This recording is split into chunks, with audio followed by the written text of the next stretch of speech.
নমস্কার, আমি অরুণাশিস ভট্টাচার্য, মুর্শিদাবাদের একটা ছোট্ট শহর জিয়াগঞ্জ থেকে। বিষয় হচ্ছে যে আমাদের জিয়াগঞ্জে যে দুটো পঞ্চায়েত এবং একটা পৌরসভা মিলিয়ে জিয়াগঞ্জ থানা, এবং তাতে যে চিকিৎসা ব্যবস্থার যে ইনফ্রাস্ট্রাকচার, সেটা কিন্তু পরিপূর্ণ না। একটু বিস্তারিত যদি আমি বলি, তাহলে একটা গ্রামীণ হাসপাতাল এবং তার সাথে মোটামুটি আরও গোটা 10-12টা স্বাস্থ্যকেন্দ্র এই থানার মধ্যে রয়েছে, তার বেশিও আছে। তো বিষয় হচ্ছে যে যে পরিমাণ 1 লাখ বা তার বেশি মানুষের জন্য যে পরিমাণ চিকিৎসা ব্যবস্থার ইনফ্রাস্ট্রাকচার থাকা উচিত, সেটা কিন্তু নেই। এটা আমাদের জন্য দুর্ভাগ্যজনক। নিয়মে যেটা আছে সেটা হচ্ছে একটা পৌরসভাতে এই গ্রামীণ হাসপাতালের মতো যে 50টা 60টা বেডের যে ইনফ্রাস্ট্রাকচার, সেটা একটার বেশি দুটো দেওয়া যায় না। এবার কথা হচ্ছে, তাহলে মানুষ চিকিৎসা পাবে কিভাবে, চিকিৎসা ব্যবস্থাটা আসবে কিভাবে? আমি অনেকের সাথে কথা বললাম, বেশ কিছু কাগজপত্র আমি ঘেটে সমস্ত নিয়মের মধ্যে থেকে আমি যেটুকু বুঝলাম আমি সেটুকু ব্যাখ্যা করার চেষ্টা করছি।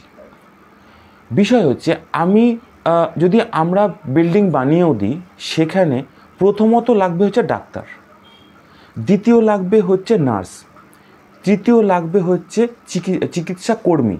এবার একজন ডাক্তার তৈরি হতে গেলে মোটামুটি সব কিছু নিয়ে অন্তত 10 বছর লাগে। একটা নার্স তৈরি হতে, মানে ওয়েল ট্রেন্ড নার্স তৈরি হতে গেলেও কিন্তু মোটামুটি 7-8 বছর লাগে। তাহলে এই সময়ের মধ্যে ইনফ্রাস্ট্রাকচার আমি যত বড়ই করি না কেন, আমি যতই আন্দোলন করি, যাই করি, সম্ভব না। তাহলে আমাদের যেটা করতে হবে, আমাদের এই মুহূর্তে আমাদের কাছে যেটুকু আছে আমাদেরকে সেটুকু নিয়ে এগোতে হবে। একটা পৌরসভার মধ্যে, আমি আগেই বললাম, একটা পৌরসভার মধ্যে এইভাবে দুটো ইনফ্রাস্ট্রাকচার দেওয়া সম্ভব না। তাহলে আজিমগঞ্জের যারা আছেন, আজিমগঞ্জ এবং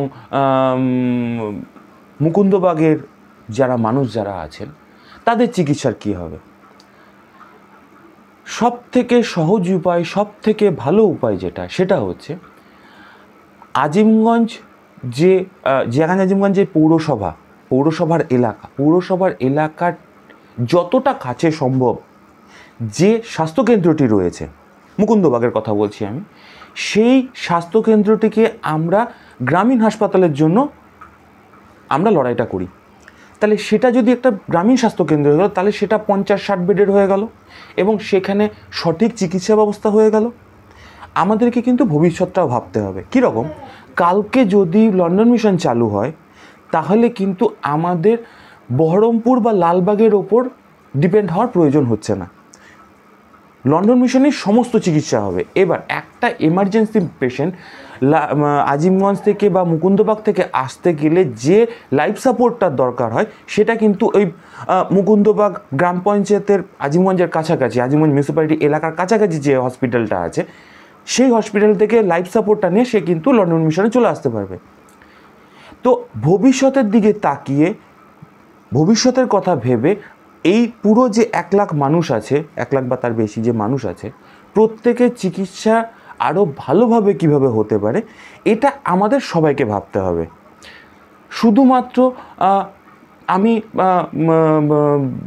জিনিসপত্র আনলাম, আন্দোলন করলাম, লড়াই করলাম, সেটা দিয়ে কিন্তু আমার কাছে ডাক্তার নাই, আমার কাছে চিকিৎসা কর্মী নাই, আমার কাছে চিকিৎসার স্টাফ নাই, তা দিয়ে তো একটা সিস্টেম চলে না। তার জন্য তো লোকগুলো লাগবে। কিন্তু আমাদের যে আশেপাশে যেটুকু জিনিস আছে, সেটুকু দিয়ে কতটা ভালো আমরা এই সিস্টেমটাকে দাঁড় করাতে পারি, এটা আমাদেরকে ভাবতে হবে।